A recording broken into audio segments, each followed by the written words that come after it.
Essa casa ela foi fundada. Não nasceu aqui, ela transitou outros bairros. Numa próxima ocasião, quem sabe, a gente traz, em forma de palestra, uma síntese do Grupo Espírita Regeneração. 79 anos iluminando consciência. Então, somos muito gratos nessa casa por tudo. Eu aqui posso dizer que sou um filho dela, porque desde pequeno, trazido para esta casa, que era modesta, né? Hoje nós ocupamos 2 terrenos.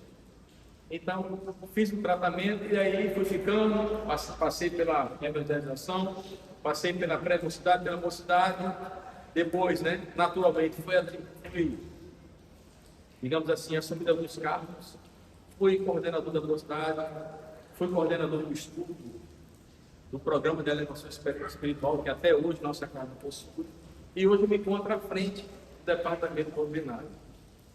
Um departamento que cuida dessa parte de palestras, de estudos, né?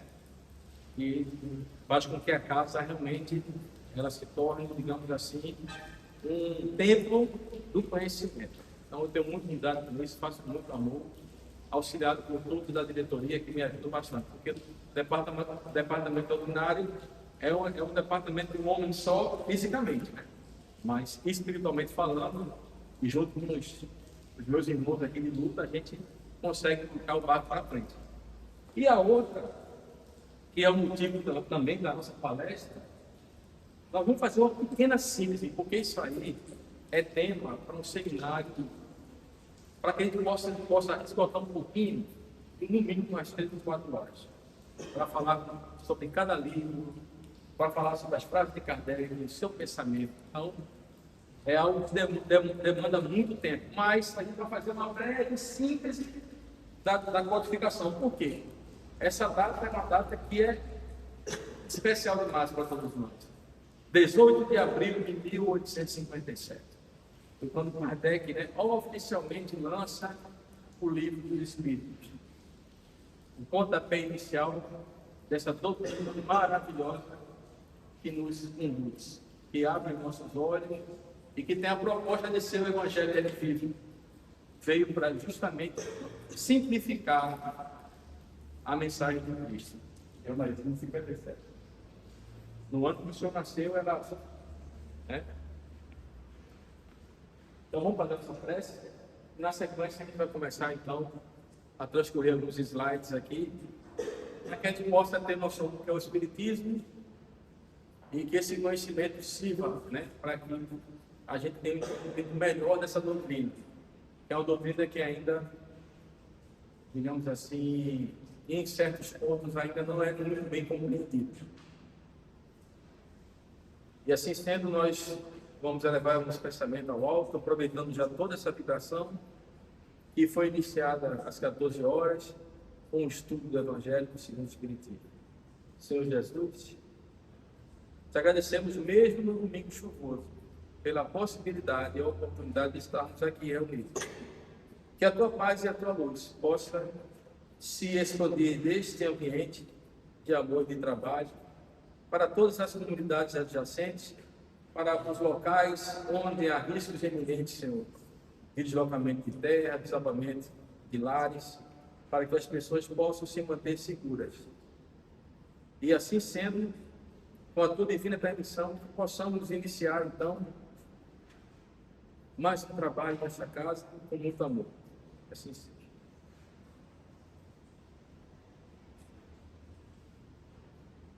Uma pequena cronologia de Kardec, certo? Para falar de Kardec também é um seminário só para isso. Mas Kardec, ele nasce em 1804. O seu nome verdadeiro é Hipólito de Leão Denizar Rivaio. Ele vai para a Suíça e de 1815 a 1823 ele estuda no Instituto Pestalozzi, em Rivero, Suíça.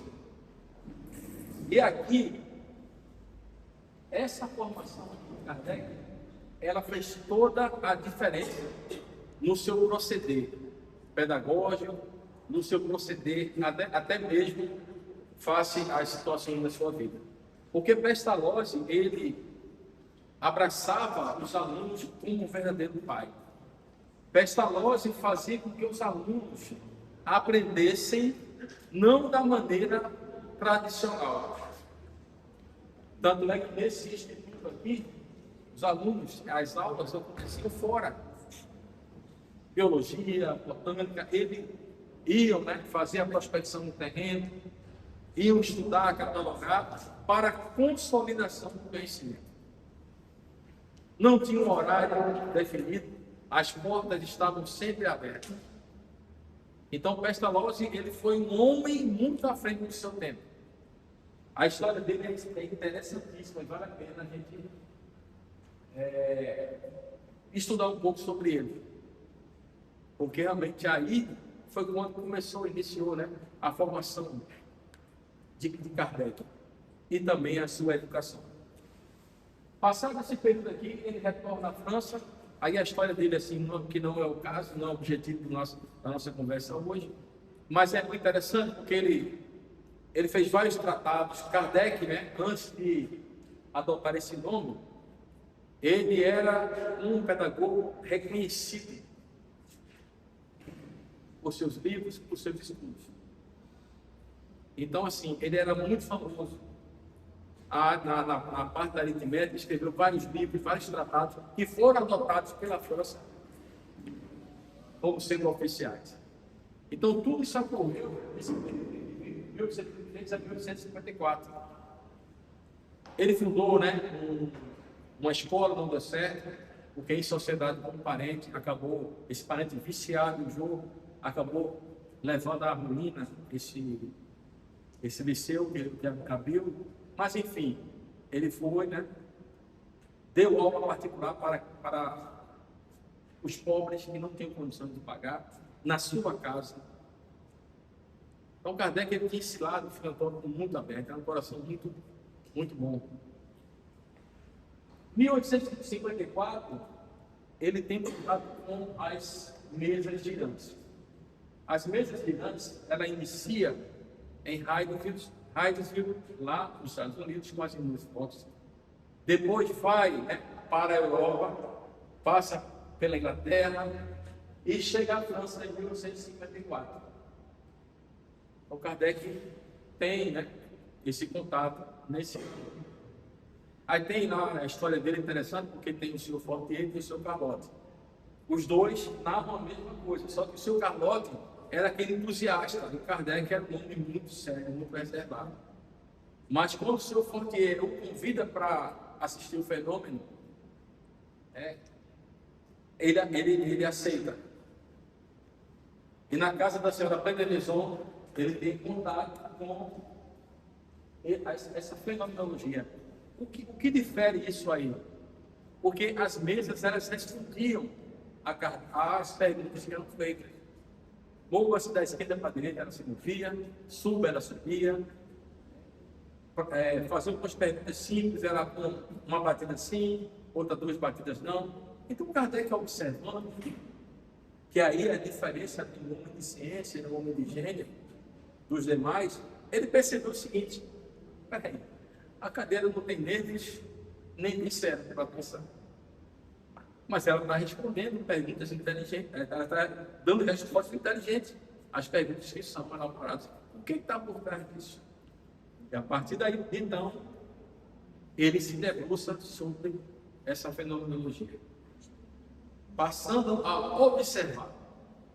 E rapidamente ele adentra nesse universo e traz para a gente a primeira constatação, que nada mais era esses fenômenos todos produzidos pelos espíritos, os homens sem o corpo, ou desencarnados. E a partir de então tudo muda. Tudo abre uma nova perspectiva para a humanidade. E Kardec se debruça nesse trabalho e começa então que a gente chama da codificação, ou seja, a preparação da doutrina. Trabalho árduo, consistente. 31 de março, bem recente, de 1869, ele desencarna. E aí, no cemitério da França, onde os seus despojos estão lá, é um dos mais visitados. Kardec lá, ele também, ele é mais conhecido também por ser um professor, porque a doutrina espírita, ela tomou mais... Sabe a idade que ele acabou de falecer? 31 de março de... Qual a idade dele? A idade que ele É. tem, 64, 69 anos. 69, né? Só se me aqui, ó, 65, né?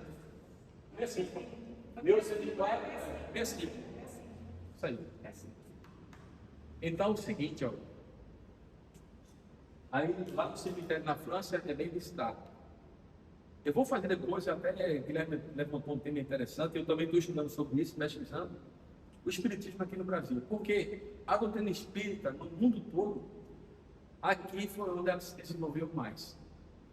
O espiritismo, lá na França, teve um problema muito grande. Quando Kardec desencarna, à frente, né,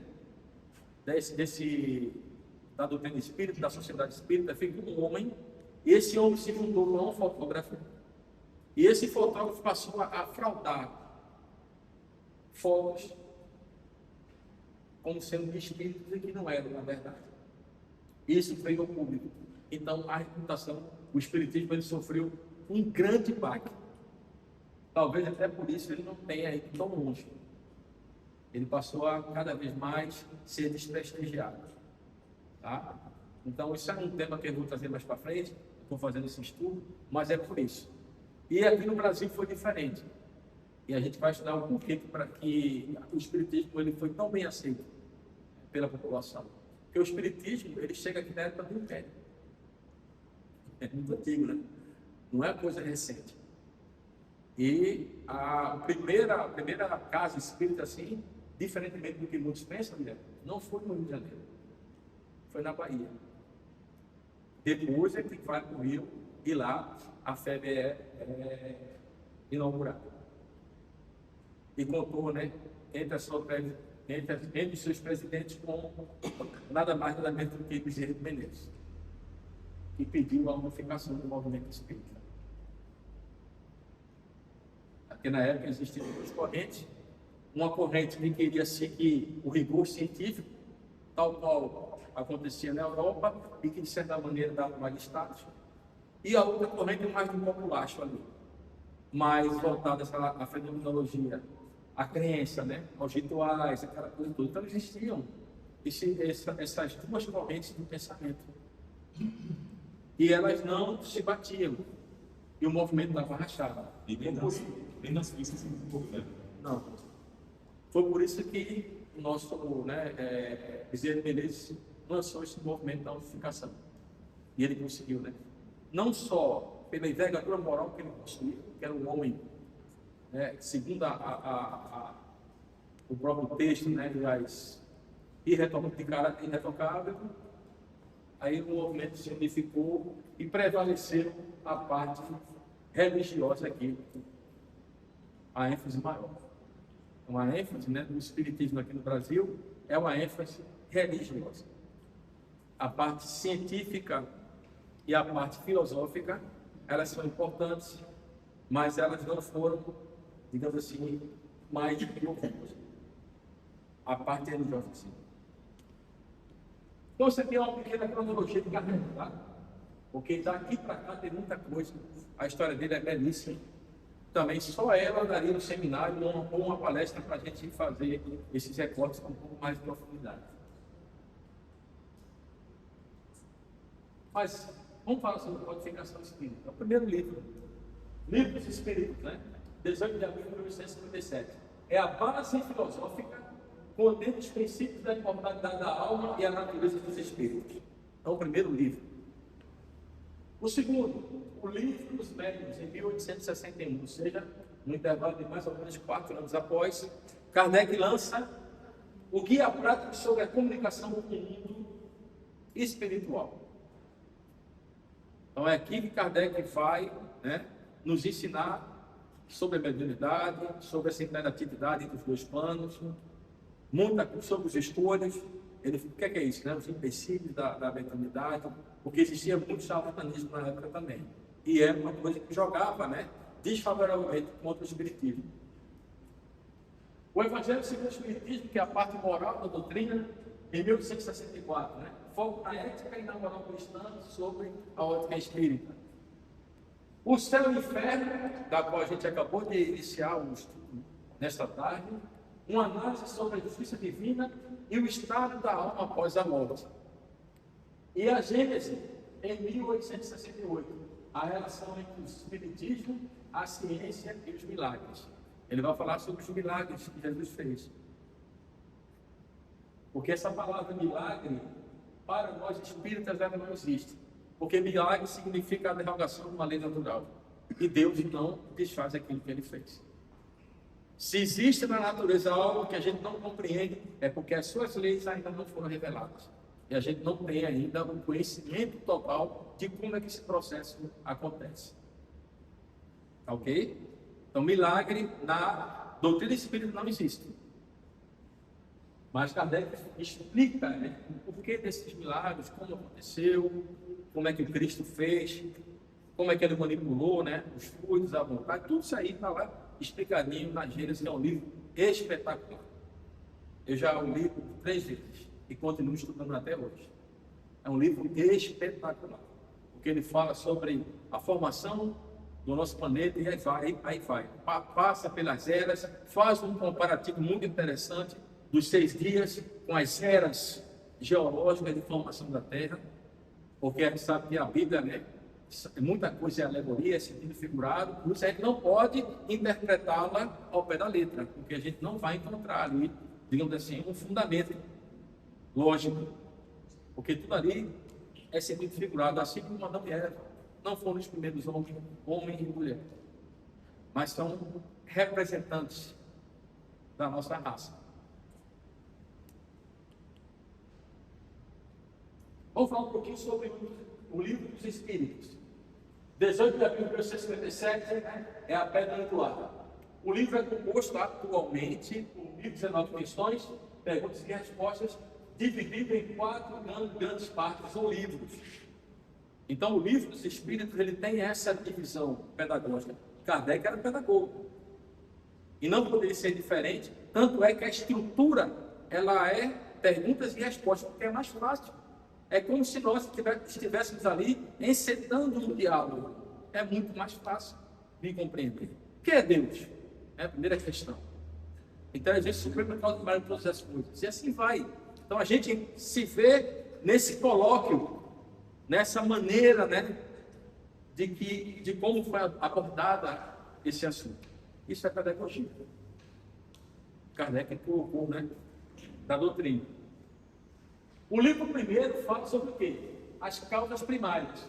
Trata de Deus, que é a primeira questão, da criação do universo, dos elementos gerais da inteligência e da matéria.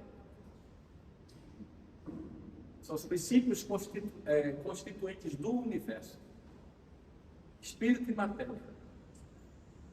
O segundo livro, Mundo Espírita dos Espíritos, explora a natureza, a encarnação, o objetivo da nossa vida, fala sobre a emancipação da alma, porque a gente, né, como diz o Lira aqui, a gente desencarna todos os dias, a gente se emancipa todos os dias. Então, o espírito não fica preso ao corpo, ele sai. E normalmente a gente vai aos lugares que nós mais nos afinizamos. O livro terceiro, As Leis Morais, é um livro de muito peso. E aqui, Kardec, ele só foi para elaborar esse livro depois que ele fez a questão aos espíritos: qual é o homem, né, o modelo mais perfeito que já existiu na Terra? Os espíritos respondem: vide Jesus. Acabou. Então Kardec traz Jesus, traz a moral do Cristo para ser a moral do Espiritismo. É um livro que ele, inclusive até Clóvis, né, em sua palestra, falou que ele se isolou um pouco, recolheu todas as questões, organizou-as para fazer esse livro. O livro 4, Esperança de Consolações, discute as penas e os gozos terrenos e futuros, focando no que acontece após a morte e as causas da felicidade e da infelicidade. Destrói o mito do céu e do inferno e do purgatório, como a gente conhecia, né? Porque hoje estamos na doutrina e a gente sabe que tudo isso aí não é um local geográfico definido, mas sim é a questão do pensamento, nossa condição moral e espiritual que vai determinar se a gente vai estar bem ou mal. Tudo aquilo na nossa consciência. Então, o livro dos Espíritos, o primeiro livro, ele está constituído desta forma. É um livro que contém ali os germes da doutrina espírita. Vamos agora falar sobre o livro dos médiuns. Ele foi lançado em 1861 e ele é um manual prático e científico do espiritismo. Ele foi elaborado para servir como guia para todos aqueles que se interessam pela comunicação no mundo espiritual, sejam eles médiuns ou apenas pesquisadores. É um manual de instrução puro, inclusive até com metodologia.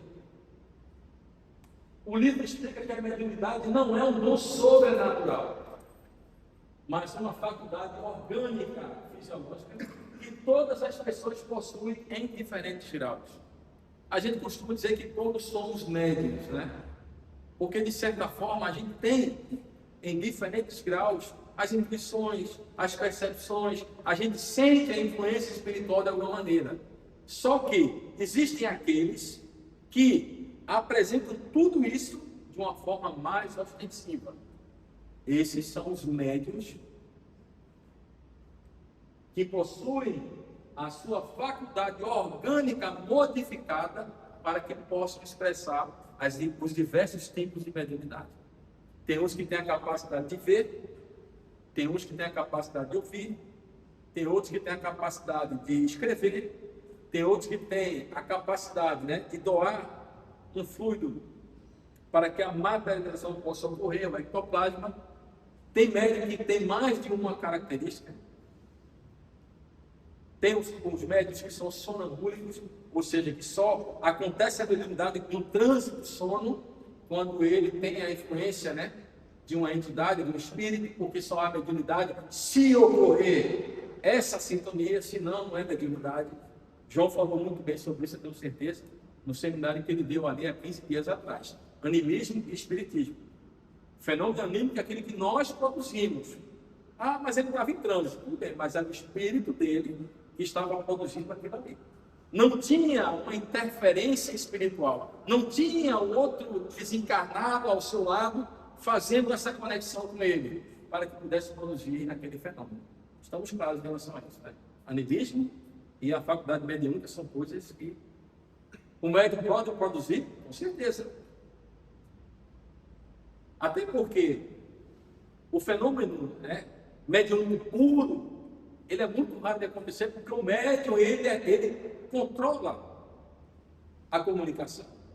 Quando a gente recebe um irmão muito revoltado, o irmão vem com trejeitos, quer bater, o médium controla.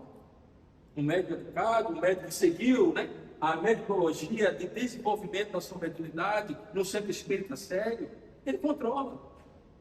Ele vai passar apenas a mensagem para que o esclarecedor tenha condições de dialogar com ele e poder, dessa forma, né, fazer com que ele enxergue de um outro lado, uma outra perspectiva, para se acalmar. Então é isso que acontece aqui na regeneração. Assim que termina essa reunião aqui, a gente vai, a equipe do departamento mediúnico, para uma sessão dessa natureza, conversar com nossos irmãos. E muitos chegam aí revoltadíssimos, que a gente vai, mas o médico não deixa que ele extravase de pata aqui. Então a gente sabe que existe um pouco do animismo nesse sentido, né, do controle ali.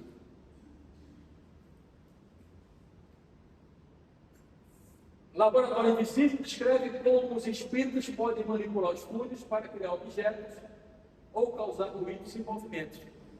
O grupo Espírita Regeneração, hoje a gente não possui mais em nossos quadros médios de efeito físico, mas nós já o tivemos outrora.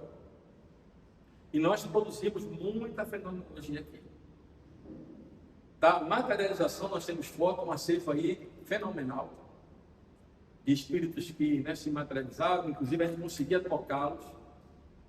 Minha mãe aqui, que é a mais antiga hoje, né, representante aqui do pessoal que já viveu, já passou muito tempo aqui, conta que em uma das reuniões já se materializou aves. Então, assim, isso aqui, ó, é o laboratório invisível. Isso acontece. Esse livro aqui, veja que interessante, ele deriva do livro 2, que está onde? Aqui, ó. O livro dos médiuns é um aprofundamento da parte 2 ou do livro 2 do livro dos Espíritos. É ali que Kardec desenvolve a parte científica, a parte mediúnica, essa interatividade entre os dois planos. É ali que Kardec desenvolve. O Evangelho sempre o Espiritismo.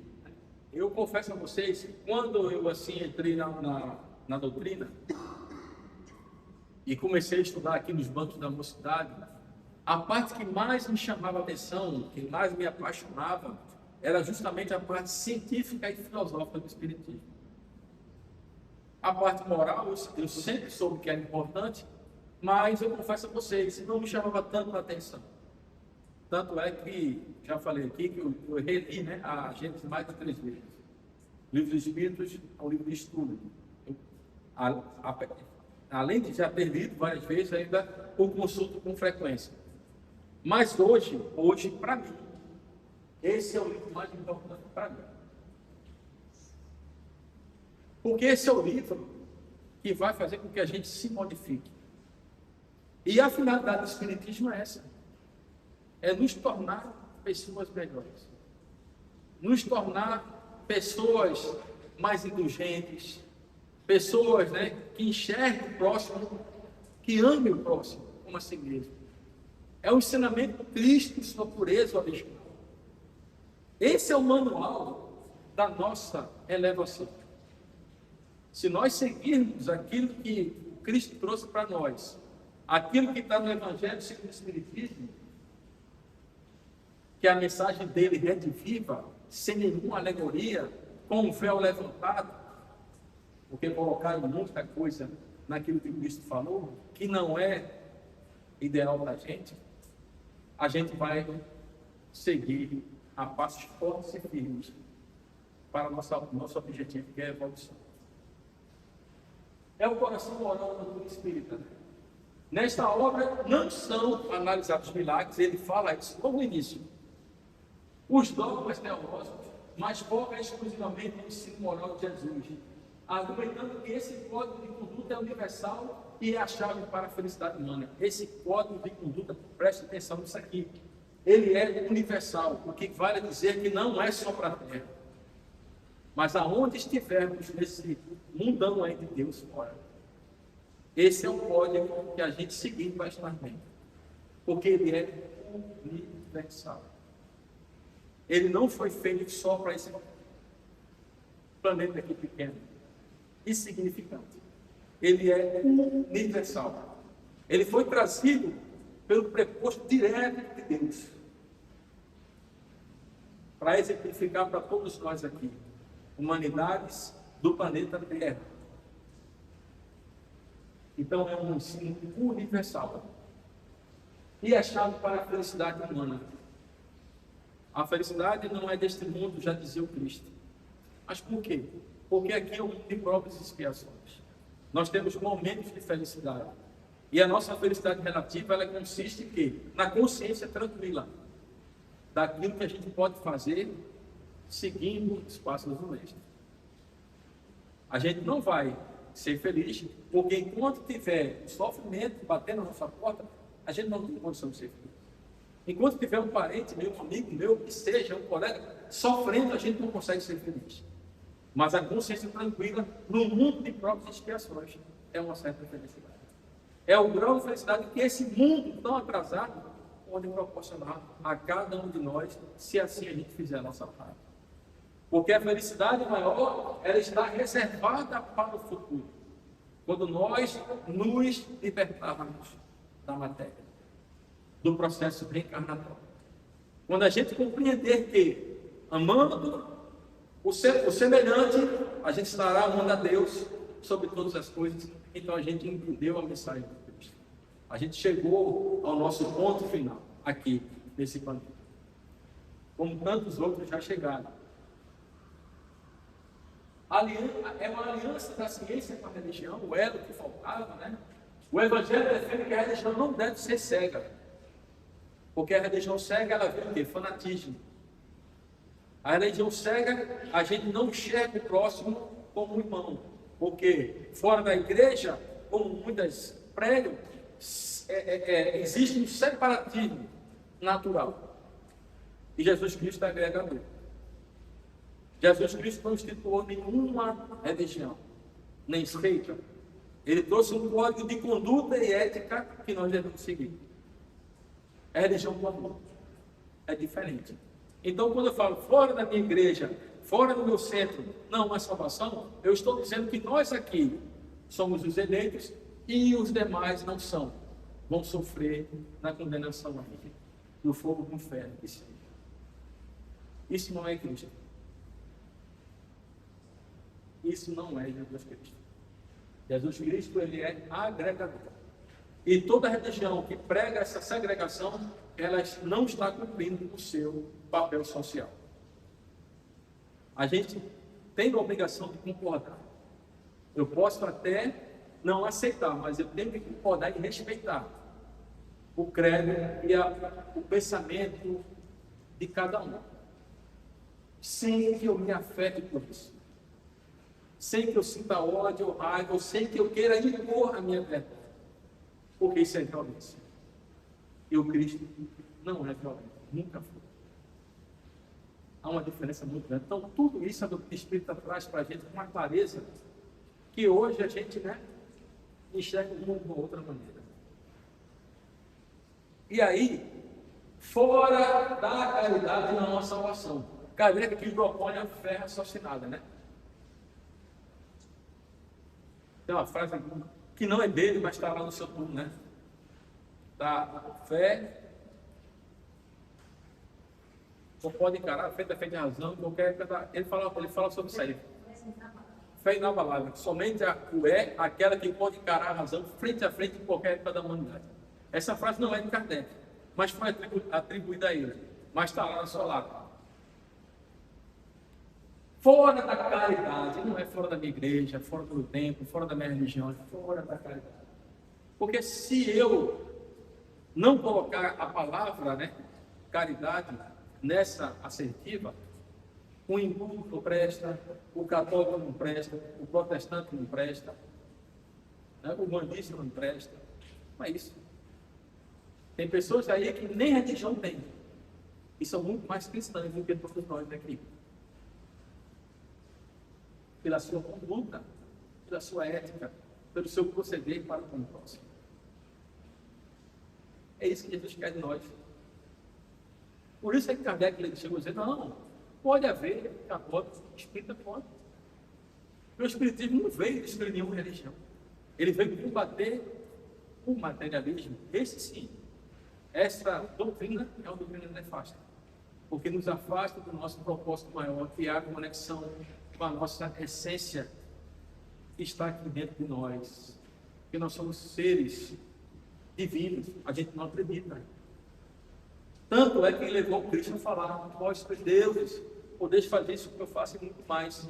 E os apóstolos fizeram após Pentecostes. Pedro e João, todos eles vão começar a curar, porque acreditaram na palavra de Cristo. Isso é o que falta às vezes para a gente. Este é o núcleo principal da obra, Ela substitui a ideia de que apenas uma religião específica salva. Para Kardec, a salvação ou o progresso espiritual depende exclusivamente do bem que se faz aos outros, independentemente da crença. Independentemente. E ele deriva do livro terceiro, as leis morais. O tempo está acabando, gente. É muita coisa. O céu e o inferno, lançado em 1865, o céu e o inferno, a justiça divina, segundo o Espiritismo. Este foca o porquê que uns sofrem e outros são felizes. Existe um castigo eterno? Será que Deus criou a gente para isso? Não. O livro é dividido em duas partes fundamentais, que desconstrói dogmas tradicionais, porque o dogma é algo que não pode ser questionado. O dogma é uma proposição que não permite que a gente questione, ou você aceita ou não. Por isso que o Espiritismo não tem dogmas. Existem postulados. É diferente. E aqui, ó, o livro, né, a primeira parte da doutrina, a gente começou hoje. Nesta sessão, Kardec faz um exame comparativo entre a visão das religiões tradicionais e a visão espírita sobre o destino do homem após a morte. Tópicos: medo da morte, o céu, o inferno, o purgatório, o código penal da vida futura, está tudo lá, nessa parte 1. Na parte 2, são os exemplos. Aqui é maravilhoso, porque aqui traz relatos de espíritos que desencarnaram sob diversas condições. Uns bem, eu digo moralmente falando, felizes, outros nem lá nem cá, e outros que desencarnaram sob a égide do mal.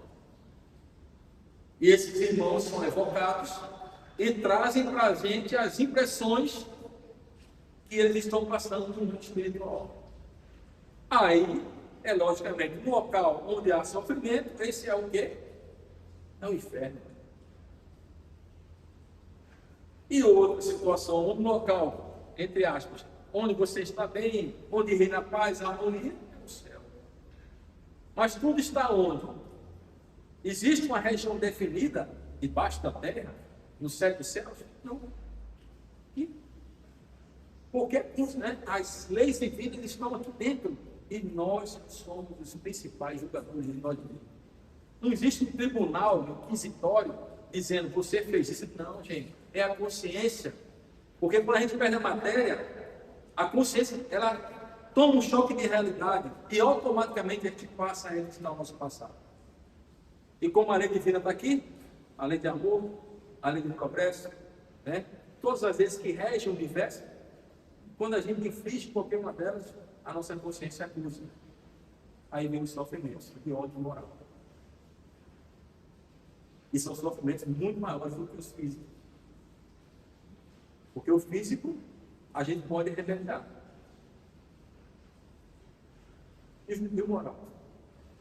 É o remorso, o tempo todo, batendo em nossas consciências. É uma dor que não cessa. Até que a gente repare aquilo que fez. Esse é o inferno. É um estado de consciência. Esse livro aqui, aí ele fala que essa parte é fascinante, porque traz a prova viva da teoria. Kardec apresenta dezenas de depoimentos obtidos pela psicografia, classificados por seu estado de felicidade e sofrimento. É interessantíssimo. Esse livro aqui, ele deriva do 4º livro de Esperanças e Consolações. É engraçado, né? A Gênesis foi o último livro, mas a Gênesis ela deriva do primeiro, como a gente pode observar aqui. Lançado em 1868, o último livro dele, é o livro mais científico e profundo da Kardec, onde ele busca conciliar descobertas da ciência, geologia, astronomia e biologia, com conceitos espirituais. É espetacular esse livro. Requer um pouquinho de a gente buscar outras fontes. Porque a gente vai começar a ler e ele fala sobre, né, esses assuntos, se a gente não é da área, a gente precisa recorrer. Mas é bom que a gente ganha, né? Existe. A gente ganha em conhecimento. Aí também. Não desista não. Difícil. Não desista não. E hoje com a internet, a coisa mais fácil do mundo. Jogue lá, que a só vai ter o apoio que precisa. Não desista não. Quando eu comecei a estudar, era um livro. Era esse aqui, né? Estudante, ia lá para estudar. Era desse jeito, pode nem entender. O livro ele é dividido em 3 grandes temas. Olha como está aqui a organização do livro. As vias da criação, Kardec analisa a origem do universo da Terra, ele propõe lá as teorias. É fascinante demais. Não como um evento mágico em 7 dias literais, mas como um processo natural não. A geologia provou que a nossa Terra aqui tem 450 bilhões de anos, que ela levou para se começar. Não foi em 6 dias. 6 dias é um sentido alegórico. E Kardec faz essa correlação lá, é espetacular. Ele faz a correlação da Gênese bíblica com a Gênese trazida pelo mundo espiritual, explicando ali o que significa o espaço de tempo de cada era daquela. É maravilhoso, maravilhoso. Aí ele fala sobre a formação dos mundos, aborda a formação dos planetas a partir do fluxo cósmico universal, a matéria elementar do universo. Aqui é o ponto de partida, dali deriva todas as outras.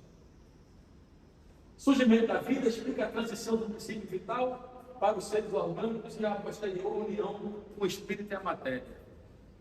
É onde ele faz uma síntese maravilhosa. A alma dorme no mineral, agita no animal, é isso? Dorme no mineral, sonha no vegetal, agita no animal, desperta no homem. É maravilhoso, gente. Leon Denis é o seguidor natural de Kardec. A gente estudou muito pouco sobre ele. É uma pena, porque ele tem muitas obras interessantíssimas. E essa definição aqui, ele facilitou para a gente lá na sua literatura. Ele mostra o princípio inteligente se desenvolvendo ao longo dos reinos naturais. A geologia, Kardec utiliza o conhecimento geológico da época, para mostrar que a narrativa bíblica de Moisés é uma alegoria, que, se interpretada corretamente, concorda com os períodos geológicos da ciência. Bem interessante, né? Deixa eu correr aqui, porque senão não vai errar. Os milagres, esta é uma das partes mais famosas da obra. Kardec define que o milagre não existe no sentido de uma derrogação. Eu falei para você no livro das leis de Deus. Não é. Fenômenos naturais, ele explica o que chamamos de milagre, é apenas um fenômeno cujas leis ainda não conhecemos. E os feitos de Jesus? Kardec analisa as curas e os feitos de Jesus sobre a órbita do magnetismo. Kardec chegou a dizer que magnetismo e espiritismo são co-irmãs. Pouca gente sabe disso. Kardec estudou magnetismo durante 30 anos. Na época de Kardec existia, um magnetizador, que é digamos assim, o pai dessa matéria, chamado Mesmer. Mesmer foi rechaçado, foi ridicularizado pela ciência oficial, mesmo as suas curas e os seus métodos terem dado resultados positivos. Então, olha aí. Tem um livro, que até Emmanuel me indicou, em torno de Kardec. Não é um livro espírita. É um livro que fala justamente do que acontecia no momento que Kardec estava escrevendo o Espiritismo. Interessante. Aí ele fala sobre Pestalozzi, fala sobre Mesmer, fala sobre a Revolução Francesa. É muito interessante. Tudo aquilo que estava pululando ali em torno de Kardec. E aqui, nós temos as tradições dos tempos modernos. Kardec discute a natureza da presciência, a capacidade de prever o futuro, e o momento da transição pela qual a Terra passa. Na transição, ela é falada na Gênese e no Evangelho segundo o Espiritismo também. Muito claro sobre isso. Como o mecanismo da transição é muito claro. A gente não tem, lei, não tem como você dizer, não tem mais dúvida. E realmente não tem. A teoria da presciência explica como espíritos elevados podem prever eventos ao perceber as causas que já estão em movimento. A transição planetária, o livro termina com o capítulo Os Tempos São Chegados. Kardec afirma que a humanidade está passando por uma mudança de ciclo e a Terra deixará de ser um mundo de expiação de provas para tornar-se um mundo de regeneração. É assim sim. Eu sou ansioso para que esse mundo melhore, não só eu, como todo mundo, que a gente não aguenta mais violência. É uma tristeza, eu digo isso. Essa violência gratuita, essa coisa assim que, por mais que tenha incidência, Rogério, ali da questão da notícia chegar mais rápido, mas está acontecendo, infelizmente. O momento da violência, escalada, guerras. Então, assim, a gente está cansado disso aí. A gente quer alguma coisa, um mundo melhor. E esse mundo melhor é o mundo de regeneração, mas a gente tem que começar por nós. Não adianta. Cada um tem que fazer a sua parte. Não vai mudar de fora para dentro, é de dentro para fora. Quando a gente mudar, o mundo muda. A mudança que você quer que aconteça no mundo, seja você essa mudança. Essa frase não é minha, mas é uma frase que resume tudo o que a gente precisa fazer. A nova geração, ele fala ele não fala de um fim do mundo físico, essa coisa que vai acabar a terra, isso não existe. Nós estamos vivenciando a destruição e a guerra de quem por terras. É isso que está acontecendo conosco. Quem não se apercebeu, se aperceberá no olho. Hoje, não é a questão de o mundo vai acabar, não existe isso. Estamos vivendo o fim de um ciclo que está sendo marcado pela guerra de ideias. No livro Obras Póstumas está uma mensagem belíssima sobre isso. Uma mensagem de 1864 para lá. Transição planetária. Fala muito bem sobre isso aí. Inclusive fala que a loucura que estava se instalando, e é uma loucura que está se instalando no terra. Está lá, claro. É filho matando pai matando filho. É uma loucura, é uma loucura mesmo. Pessoas que se enxergam como animais, pessoas que se enxergam, ou seja, é uma loucura. Está lá, mas está lá. O Espírito falou em 1864, no livro Obras Póstumas. E ele também, essa mensagem está reproduzida também na revista espírita. Está lá. Para todo mundo, né, ter acesso, procurar, estudar. Então, esse livro aqui, ó, aí ele fala que, né, mais de uma renovação moral, onde uma geração de espíritos mais evoluídos encarnará. Maria trouxe um exemplo aí de uma vez por 2 anos, dando lição moral dos pais, para construir uma sociedade baseada na fraternidade. Essa geração está vindo aí. Essa geração está nascendo. E nós? O que é que nós estamos fazendo? Reflitam.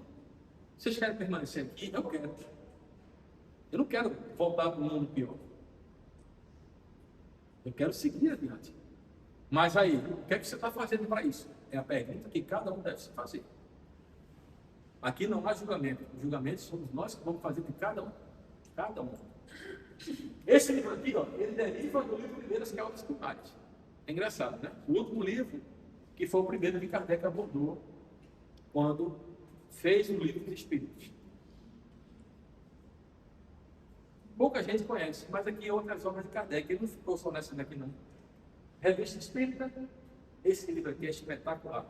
Tanto é que ele colocou aqui, ó, periódico de estudos psicológicos. Interessante, né? Kardec colocou, deu sim para ele. São 12 volumes, gente, dessa grossura. De comunicações, de troca de experiências, de fenomenologia. É uma riqueza. Eu só li um volume. Primeiro. Estou no segundo. Eu não sei se vou conseguir ler essa encarnação, não, porque é muita coisa que tem para ler aí. É muita coisa que tem para ler. O que é o Espiritismo? Em 1859, é um resumo. Então, aqui, a geração já acordou para isso, mas esse livro aqui deve ser o primeiro que nós que estamos adentrando na doutrina deveríamos estudar. Bem fininho. Kardec aqui ele faz, né? Ele trava um diálogo com 3 tipos de pessoas: o cético, o religioso tal, e o que não crê em nada, o crítico, o cético e o religioso. E aí ele vai refutando todas as afirmações contrárias à doutrina. É maravilhoso. E depois ele dá ali, né? Ele explica o que é o Espiritismo, se é uma religião, se não é uma religião, qual o caráter, onde se fundamenta, está tudo ali. Desse livro aqui. E isso a gente só vai encontrar aqui. Não encontra no livro dos Espíritos. Só encontra no que é o Espiritismo. Esse livro aqui também é bem pequenininho, gente. Eu tenho em casa. O Espiritismo em sua expressão mais simples. Tem Kardec que faz mais humano, né? Ele dá algumas respostas porque ele tinha muita pergunta. Então, para resumir, ele fez isso. Ele escreveu esse livro que é para poder auxiliar as pessoas que tinham esses questionamentos em relação à doutrina. É muito interessante. Viagem espírita 1862, é um livro também fininho, onde Kardec vai visitar as comunidades. Eu estava conversando com o Guilherme antes de iniciar aqui a nossa palestra. Então, é um livro muito bom. Kardec ou seja, ele vai visitando as comunidades, né? As sociedades espíritas da época, e aí ele vai trocando experiências, vai fazendo os seus discursos, e ele pega todo esse material e registra. E obras póstumas, 1890, logicamente, não foi ele que escreveu, mas muita coisa do que está ali, ele deixou pronto, e aí quem fez a edição colocou.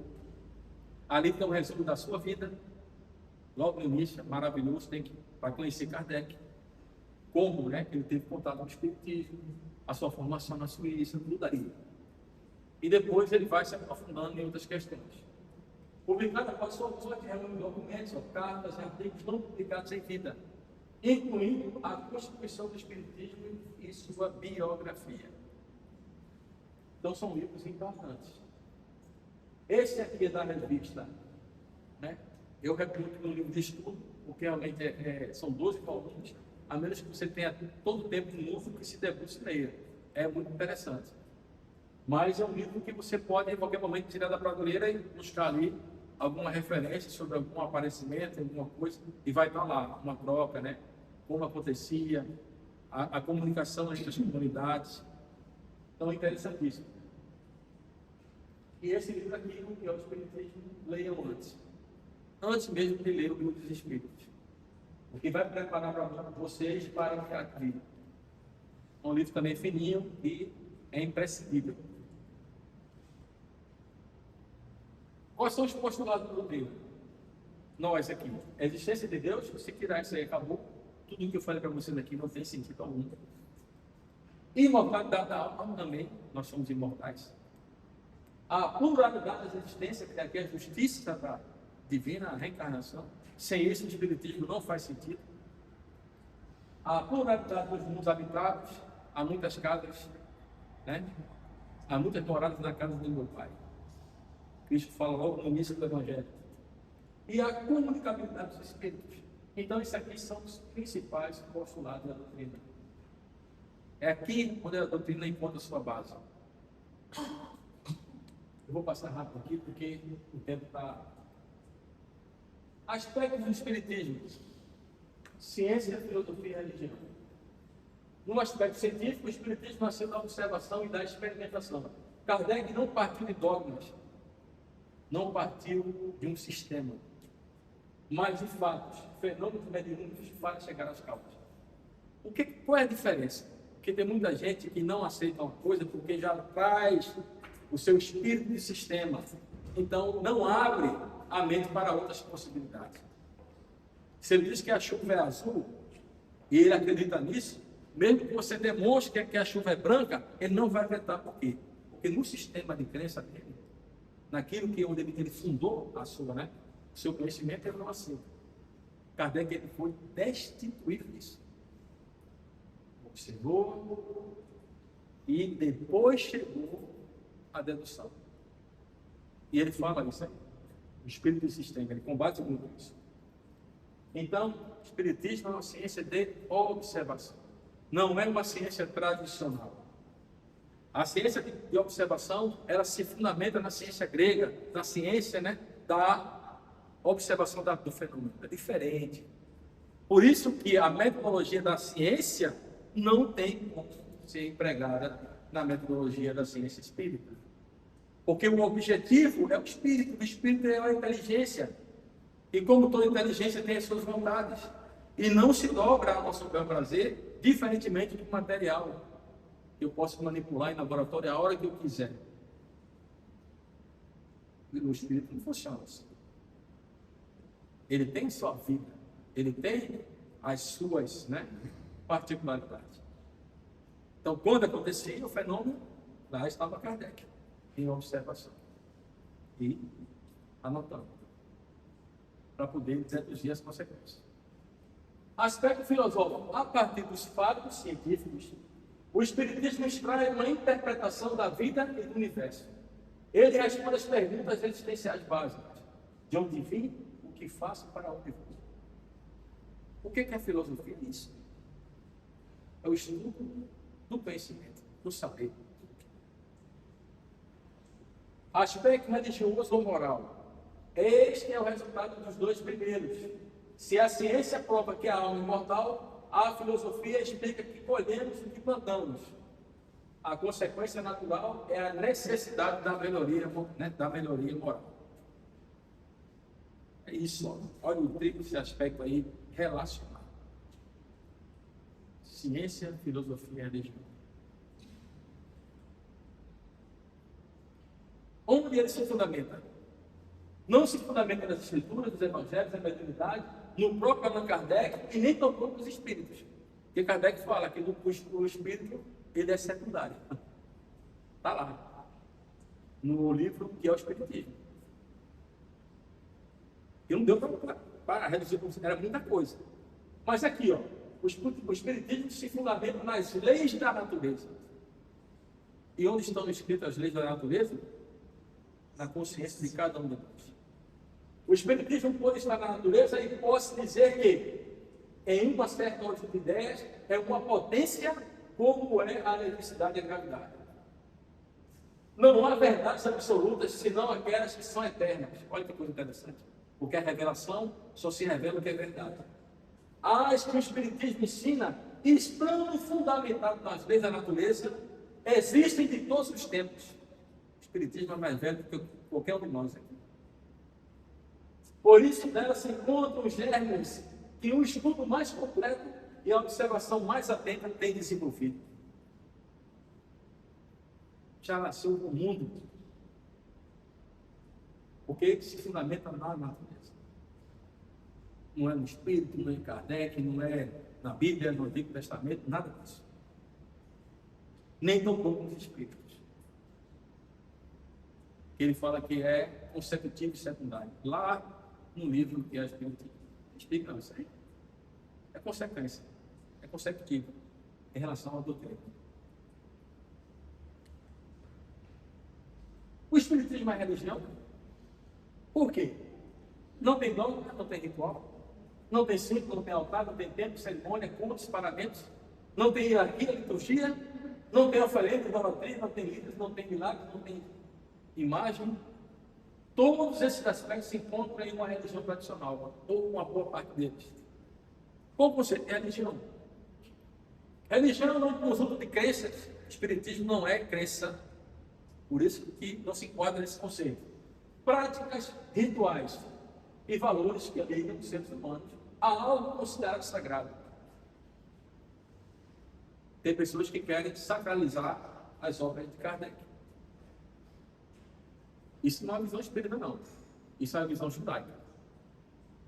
A religião é uma série de sistemas socioculturais compostos por práticas, organizações morais, crenças, cosmovisões, textos sagrados, lugares santificados, profecias, poetas que geralmente relacionam a humanidade a elementos sobrenaturais e transcendentais espirituais. Então, esse é o conceito da religião. Então, a grande maioria das religiões, ela possui alguns desses aspectos aqui. O Espiritismo não tem nada disso. E aí, a gente, para finalizar, vamos chegar em Kardec. O Espiritismo é, ao mesmo tempo, uma ciência de observação e uma doutrina filosófica.